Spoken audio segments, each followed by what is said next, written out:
really what you and me are talking about. We're talking about truth. I want to get to the absolute core of the matter. I just have a strong urge to get to the absolute core of the matter. I tend to use the umbrella term discern and focus. That encompasses what I call spiritual technologies, which are self-inquiry, meditation, and others. But they are the two main ones. Really, that's asking the question, what is true? And we don't necessarily think of meditation of that process of asking what is true. But really, that's what it is. It's asking what is true. Even sitting with your own existence, as we've defined in the past, as we've said about the I amness, even sitting with your own presence, your own beingness, your own consciousness, is asking what is true. That in itself is an inquiry.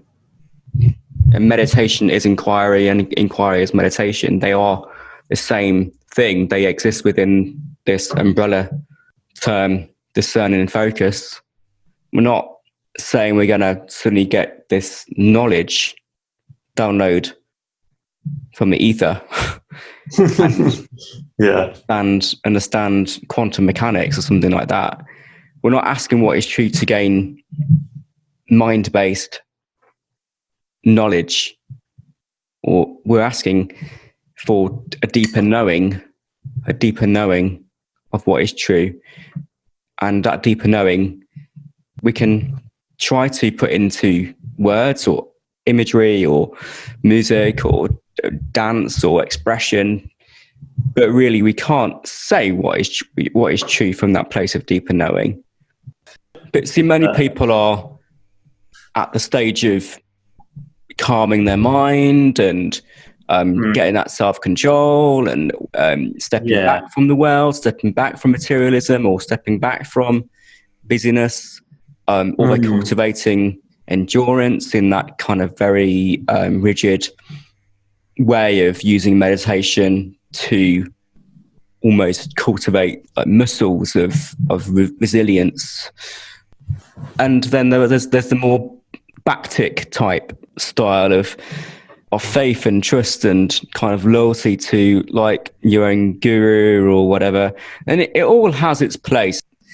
But at some point you think, okay, enough of all of that. That was just preparation.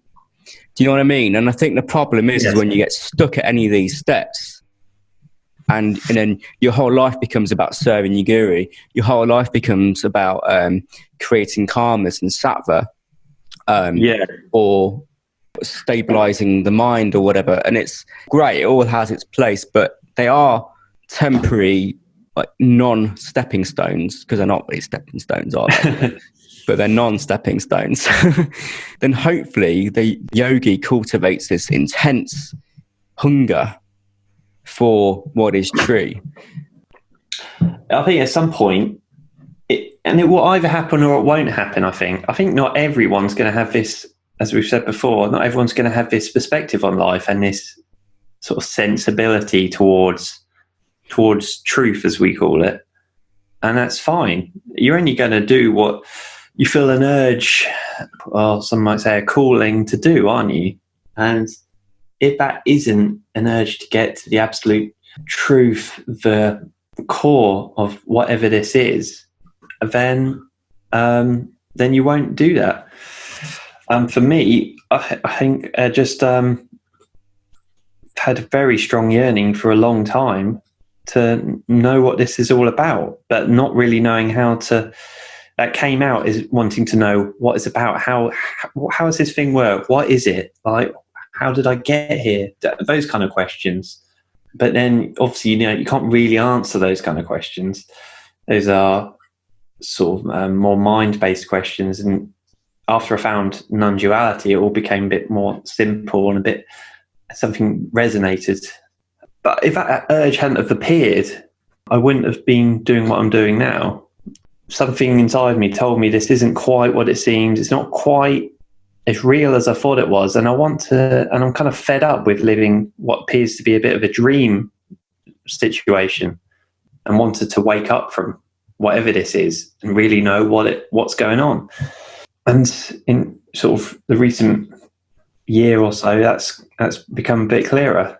The ultimate fact of the matter is, whatever, and this is something I've applied into my meditation times, or sort of more contemplation times, I guess, is whatever wasn't there when you were a baby, with no concepts and no stories and no ideas about life, isn't going to tell you about what this is. It isn't going to lead you to truth. By building knowledge on top of that sort of, let's call it a clean slate of being a baby, you're not actually getting anywhere. You think you are. You're sort of acquiring knowledge from books and gurus and teachers, but in the end, they only point you back towards that original clean slate in a way, don't they? When you're a baby and there's no thoughts, there's not even the way of conceptualizing anything. As far as I know, anyway, I can't remember being a baby, but I'm pretty sure that's how babies experience the world. And so nothing is separate. There's no separate baby sitting there thinking, that's my mum over there, that's a chair there, that's a television there, that's a light over there, that's my father, etc. There's just, what if just pure happening, isn't there? Mm. And that's kind of what this is about, in my view. Is throughout our lives we've broken everything into the 10,000 things, and they never were actually separate. There never was any separation of things, apparent things. We just broke them up as we learned new words and concepts throughout our lives, and that none of those are ultimately true whatsoever. They're just a tool so we can communicate and work as a society, and it's all very helpful for that situation of communicating, learning, having a job, being a valuable member of society. It's all useful for that, but it doesn't tell us anything about truth. Truth is prior to all of those, beyond all of those. So the baby state, you could say, is the clean slate. It's kind of like sort of a pure consciousness state. And then what people might call awakening or enlightenment is going beyond the mind, back into that baby state, but then being able to use the mind as needed to function in life. Let's look at what we mean by prior to or beyond. Yes. Because prior to can infer time. Something came before the play of duality, something came before. And it's one way of pointing to this, but it can also be subtly misleading. Mm. There is no prior, there is no before, there is no after. This is all unfolding in this timeless now. Yes. And there is no blank slate or even screen and the shapes, the patterning on that screen. There is no separation. We've got this screen of life. They are just appearances on the screen and they're only made of the screen. They're not made of something else. They can only ever be made of the screen. It's just a screen appearing in new ways, in new patterns.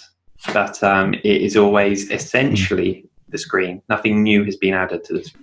And I think the danger of using the word screen, and we often hear that word, that metaphor in non-dual teaching, is that it suggests that the screen is blank and pure, and all of the shitty stuff that's projected onto it is impure, and somehow wrong. And that's not true. That's not true. No.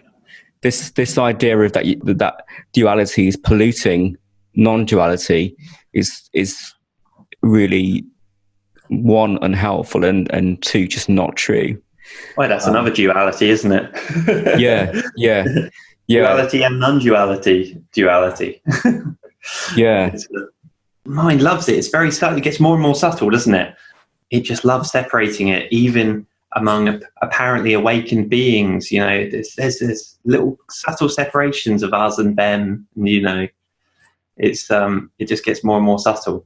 It's just because that's the nature of the mind to do that, isn't it? It's not essentially a right or wrong that it does that. It's just what it's doing to try and perpetuate this, what we call Maya. And it's doing a very good job of that. As we said in a previous podcast, the sense of a separate me, the ego me, you could call it, is by definition deficient, because it is a fragment of the whole. This mind-body thing, which I identify with, is different to the objects around. It's at odds with a world out there, so it's deficient. And so when that deficient sense learns about this pure screen of awareness, there's a sort of movement often in the spiritual world, spiritual path, spiritual circles, where it's like, oh, I want that purity. I want that purity. I actually want to escape this world. I want to escape my little world of deficiency and lack and incompleteness. So it tries to pursue this purity, this screen, and the phrase often used is spiritual bypassing. Yeah, you kind of hang out in this apparently pure awareness, and there's a lack of integration in that. Right now there's a manifestation of source through body, mind, and all of what that encompasses. And you can get in this sort of spiritual, quite nihilistic place of, there's no one here, nothing to do, nothing happening. And there's only this pure space. And then you kind of secretly are at war against the play of duality, all of this messy stuff, the stuff that gets projected onto a screen. And I mean, that's actually just more dualistic thinking and more separateness, more pain, more suffering. But it's kind of at a lower level where you convince yourself enough that it's okay, it's all okay, but not in a truly contented okayness, but in an avoidant way. Yes. Yeah. I mean, that is the danger, isn't it? That you go, you come across these kind of teachings. I mean, it's something I've done in the past as well. I'm not going to say which teacher it was, but there's a strong focus on this perfect, radiant, completely blemishless awareness, and that was a very strong focus. But there wasn't an integration of that, and just life in general. I was definitely using it as some sort of spiritual bypass, and I went along thinking, I'd just hang out in this space. But then when life gets difficult, you quickly find that space isn't as safe and as cozy as you thought it was. It becomes impossible not to let life in. And there is that danger. We can then separate this perfect, and it is true. Yes, there's this sort of blemishless awareness, which everything is, but you can separate yourself out as awareness from the rest of life and somehow make yourself this separate awareness, which isn't right either, because it's not separate. Whatever this is, it has to include everything. Exactly. Oh, the non-dual state is separate from this relative state. I mean, what? I mean, isn't that just an oxymoron? Yeah, it is. Yeah, it's nonsense, isn't it? I mean, we can, as far as this whole non-duality thing, we can start, if you're new to this, you can just look at it in a very simple way. I found this quite useful even recently, just to remind myself of such things. The simple fact is, according to the usual scientific view, is that there was a big bang, and we all came from the size of a pinhead, and it separated into an infinite amount of different things, and within that, the Earth was created out of these forces interacting, and at some point over time, we came out of the Earth like trees do out of the ground. We just happen to be a sort of wireless upgrade to a tree, as animals are. And so, is there any separation there, really? No. I mean, if you can't say that's separate. A separate thing hasn't been placed on the Earth or placed into the universe. And universe means undivided turning. It is all one thing, whichever way you look at it. Even if you're going with the materialist view, and so I really can't see any other way of looking at the world now than there is just one thing going on, isn't there? There's only ever been one thing going on. Yeah. Unfolding itself, like in the same way a seed sprouts into a tree with multiple, sometimes hundreds and thousands of leaves, but they're never separate from the tree, and they're never separate from that seed. It's just that seed presenting itself in that new way. And you take that further back, it's only the Earth presenting itself in that way. So whichever way you look at it, or you can then look at it in the other way. So you go, right, look at it in the more sort of consciousness-based way or awareness-based way. And then you go, well, that scientific story still adds up, okay? But we start with awareness then, and everything is within awareness. It's all made of awareness. I'm aware of the computer screen at the moment, so it can't be made of anything other than awareness from this view. And then I'm aware of everything else, and space and time appear within this awareness. But then so that view of the Big Bang still works, because space and time appears within awareness. It requires an observer, and then you get back to where you are now. So, whichever way you look at it, you don't have to agree with one view or the other. It's still, for me, it's an undeniable truth that there can't be separate things. There can't be separate existences. There's only one existence existing, and it's not a noun, obviously. It's more of a process, isn't it? But it's a verb, isn't it? Yeah.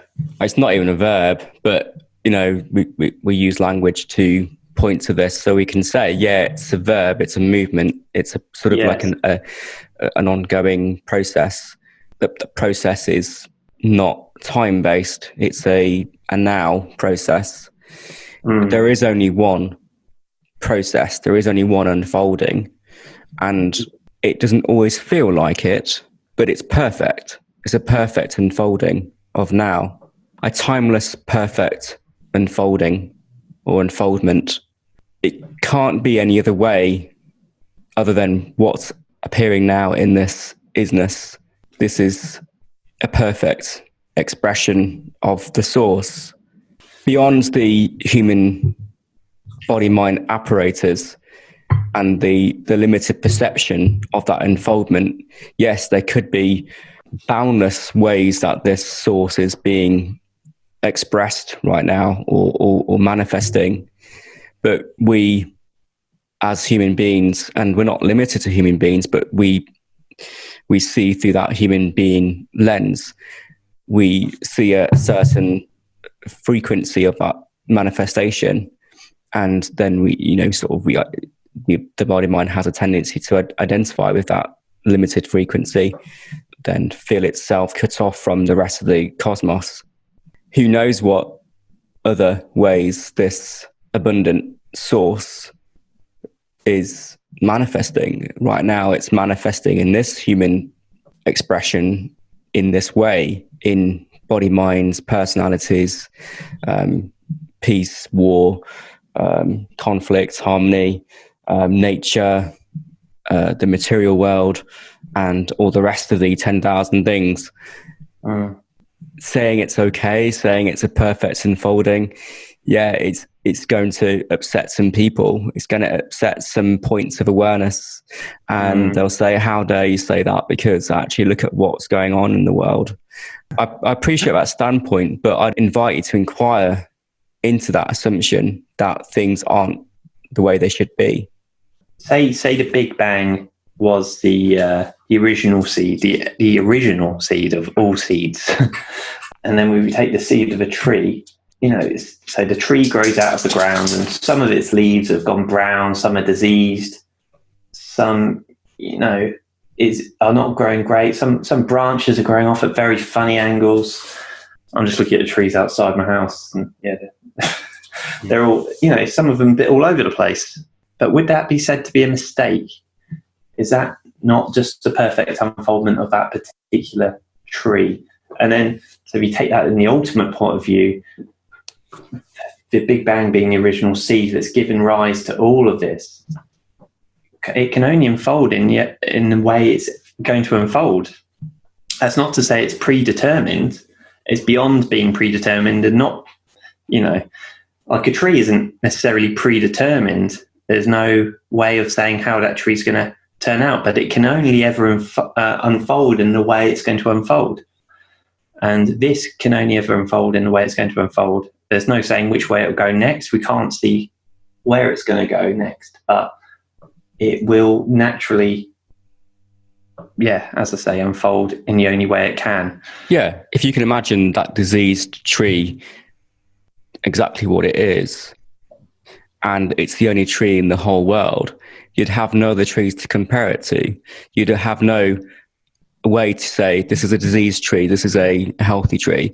There'd just be that tree appearing as it is, and also that apparently diseased tree does not have a narrative. It doesn't have this sort of egoic movement saying, "Oh, I'm not good enough. Look at me compared to other trees. I'm incomplete. I'm not pure enough. Whatever."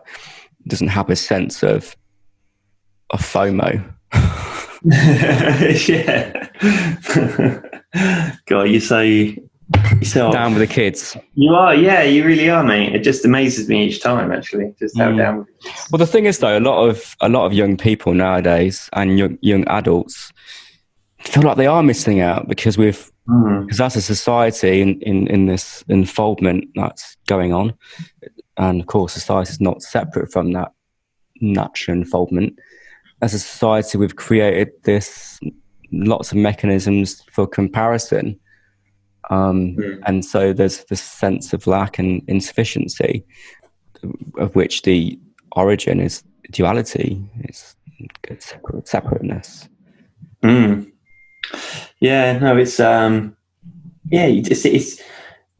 seems to be in the nature of what this is to become more and more complex, more and more separated out, doesn't it?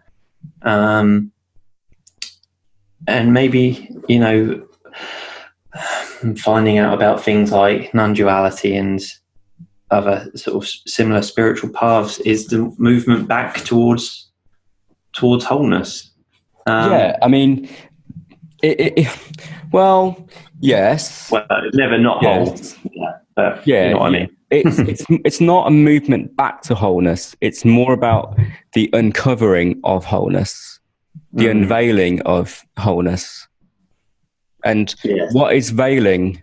Wholeness, but wholeness itself, because wholeness is all there is. It's just a different expression or frequency of the same wholeness that is doing that veiling. So that's why in a previous podcast we said, anything will do, any state will do. You can use anything to inquire into the truth of what we are, because everything has the same origin. So it's not a movement. Yes, I hear what you're saying, and I agree in a relative sense that yes, we can use that phrase. It seems like a movement. It seems like we're on a path, perhaps, or on a journey back to that ultimate merging with Power Brahman. But in truth, there is no path. There is no journey. There's not even an unfolding, really. We never left home. No, these are just ways of us describing this completely indescribable event, isn't it?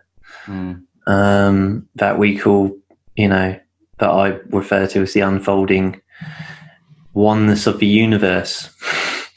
Yeah. You know, it's not even needed to be called the oneness of the universe, because it can't be more than one anyway. It is.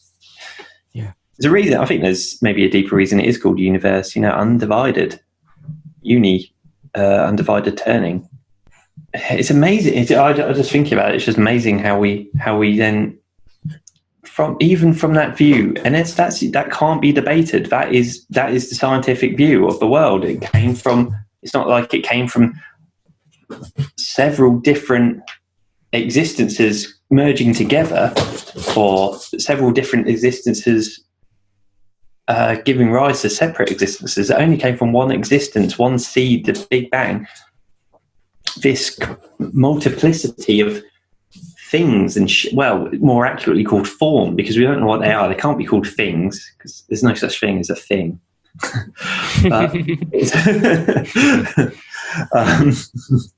Too many things there. It's more accurate to call it a process.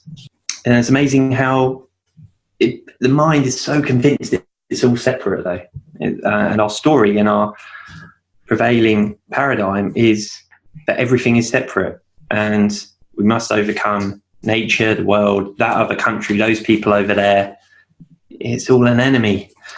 And also, that's completely natural arising. That's a function of nature, the ego in protecting this organism. We've also been given the seeming function to be able to question that ego, which is quite fortunate, really. Yeah, Nic Higham says, a spiritual seeker wants to be something. Just be as you are. Difficult teaching to take, isn't it?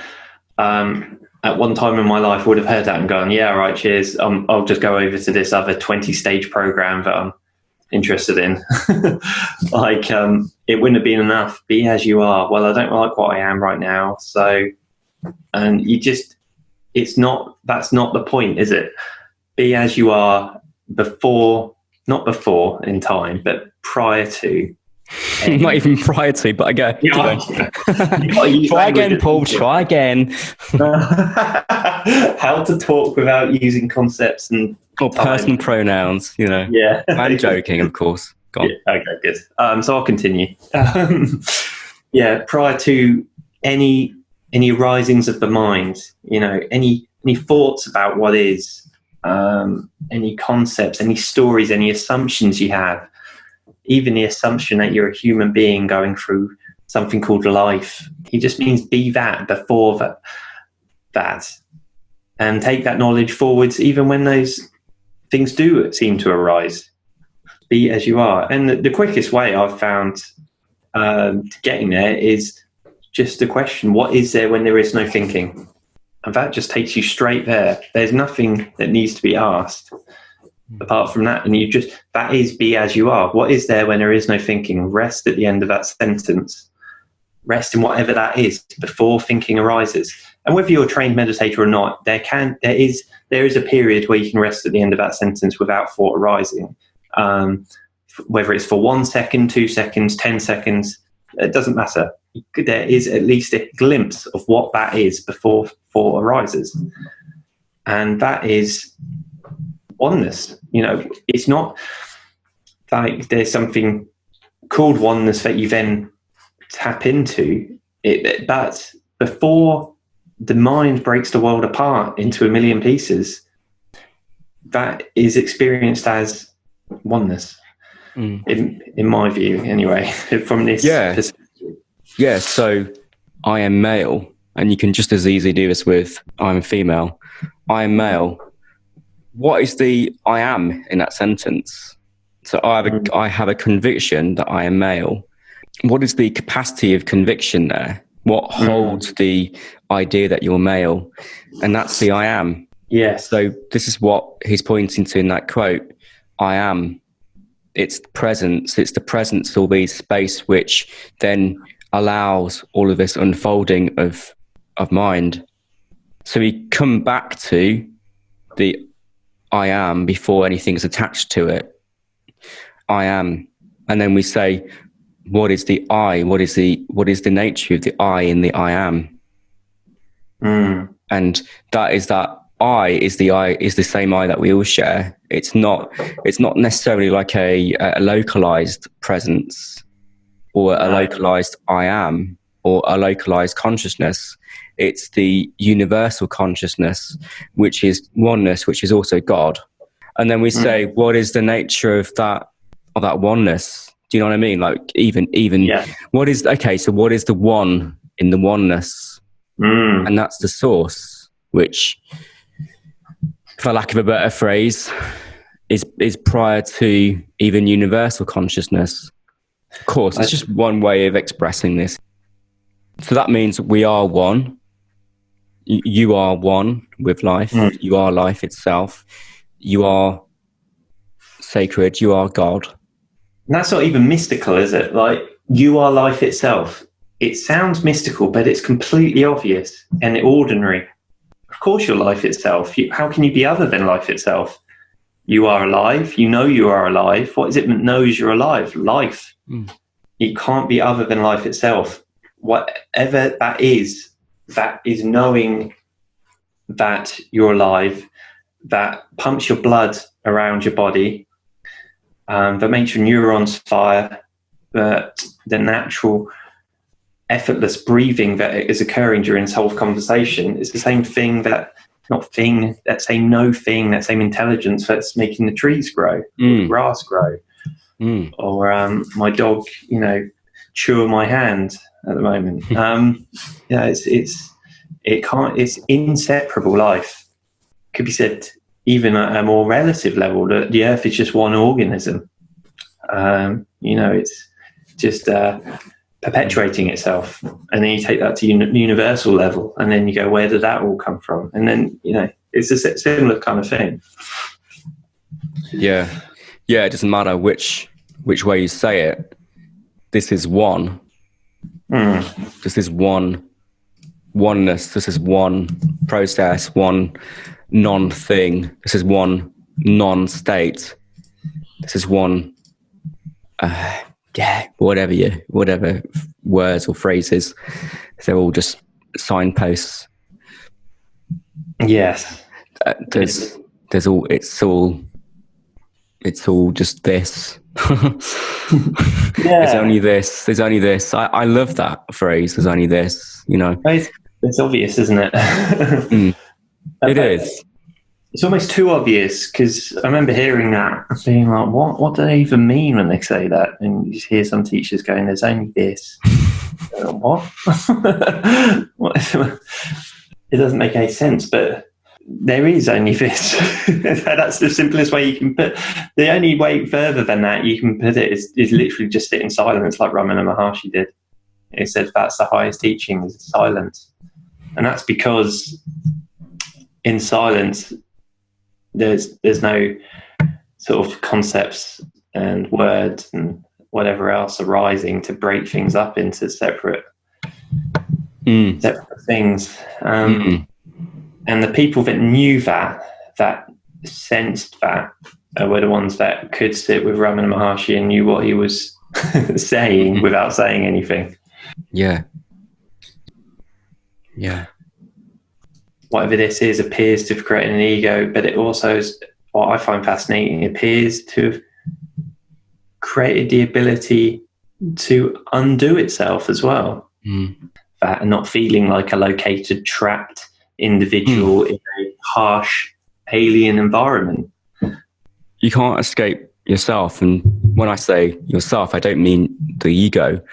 I mean self with a capital S. That source we're pointing to. You can't escape the source. You are the source, and you can't escape yourself. And even if you were to end this body, mind, life, it would still be the self. Yes. You can't escape the self. And actually, you don't need to. Where else would you go? There's only you. You can't escape the self that you are. There's no other location. There's no other place you could escape to. So in a sense, there's no need to escape the self. No. And actually, even if you feel like you need to escape yourself, probably what you're saying is you want to escape your, the limitations of what you take yourself to be. And this is really what we're talking about, and we talk about in these podcasts. We're looking at unlearning. We're looking at questioning and really inquiring into our assumptions, and to pull them apart in a gentle way, to reveal that natural wholeness that we all are. So there's no need to try and escape anything, because you're always at home. You are always at home, even when you feel like you're not at home. You are always home. Yeah, it's almost like everything changes without anything actually changing. Like your whole perspective does a 180. Nothing changes. It's not like the world is suddenly glued together in oneness. But there's a deep knowing of the nature of what this is and what you are, and you don't feel separate from it anymore. And there's nothing mystical about it. I used to think if I could just have the right spiritual experience, the right psychedelic trip of some sort, that maybe something would be presented to me and will make it very clear, and I'll be in that state forever, and that would be it. And that's not the case. Don't get me wrong; these states can be revealing, and they can put you in the right direction, point you in the right direction, but they will always fade. Like everything always rises and fades. That's the nature of everything. And eventually you're left again in the same place you were prior to those states. It's not that something will be presented, some mystical thing. God will come and tell you the nature of life, and that will be it. It doesn't even need to be that.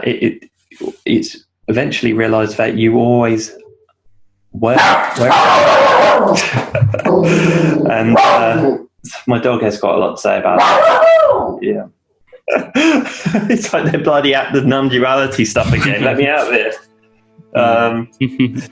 Humans and their talk and concepts, they don't get it. I think on that note, that bombshell. Yeah, Rupert said it. Rupert can have the last word. We'll let Rupert have the last word, yeah.